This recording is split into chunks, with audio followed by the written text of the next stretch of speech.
Сәлем достар, біз бүгін фунчоза салатын дайындайтын боламыз. Ол үшін етімізді соломкаға турап, ыдысқа салып, үстіне соевый соус құйып, холодильникке жарты сағатқа қойып қоятын боламыз. Кейіннен бұрышымызды турап, сәбізімізді теркадан өткізіп, чесногымызды майдалап турайтын боламыз. Көлемдерін мен видеоның астына жазып өтетін боламын. Табамызды отқа қойып, майымыз әбден қызғаннан кейін етімізді жақсылап қуырып алатын боламыз. Үстіне сәбізімізді, бұрышымызды салып, араластырып, 5-10 минутқа крышкасын жауып қоятын боламыз. Кейіннен томат және соевый соус құйып, әбден араластырып, бетін жарты сағатқа баяу отқа қойып қоясыздар жауып.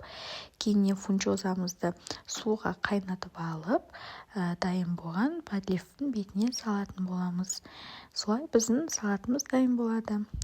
Ас болсын қыздар, каналға тіркеліп, лайк басуды ұмытпаңыздар.